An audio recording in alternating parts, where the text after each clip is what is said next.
The sim paradigm of reproducing experiments proved so successful that we also made an attempt to reproduce the results of Maniam and Morris 2010. If you'll recall, this is the experiment that manipulated several different variables simultaneously to see their effects on later generation stress. One manipulation was maternal attention. Here, we have given those who were provided maternal attention pink hair, whereas those without were given red hair. A second factor manipulated was that of diet. Sims given a normal cereal-based diet have short hair. Those with a high-fat ice cream diet have long hair. Finally, the third factor that was experimentally manipulated was exercise. Sims given the opportunity to exercise wear blue shirts. The ones which were not are wearing green shirts.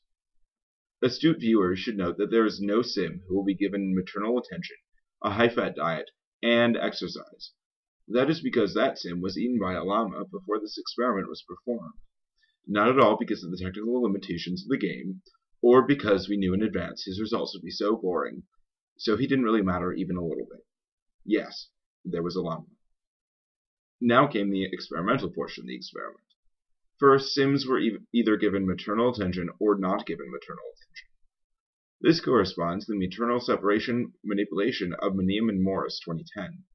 Sims with more maternal attention corresponded to those separated less from their mothers, whereas sims with less maternal attention are like those rats who were separated for longer intervals from their mothers.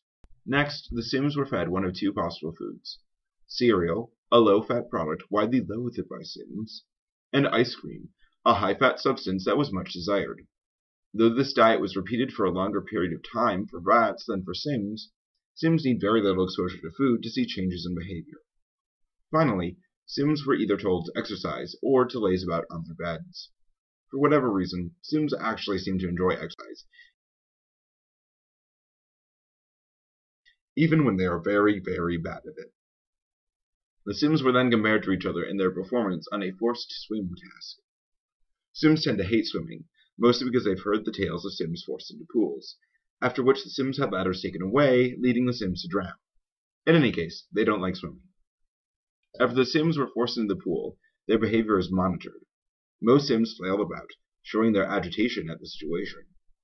For one sim, though, their flailing was much less, indicating some sort of learned helplessness. Rather than actively taking steps to flee the water, this sim just decided to give up. This was the sim who had maternal separation, a cereal diet, and no treadmill in his room. This lack of movement indicates that the sim was apparently affected by his upbringing.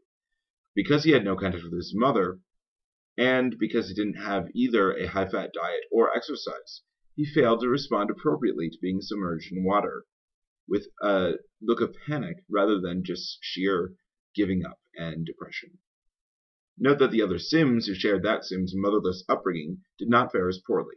Each of the sims who were deprived of their mother but given ice cream, a treadmill, or both performed at a similar level to those who were not denied maternal attention at all, moving about quite a bit. It seems that either a high-fat diet or exercise improved the behavior of sims with bad upbringings, just like it did for the rates in Maniam and Morris 2010, bringing them back to normal.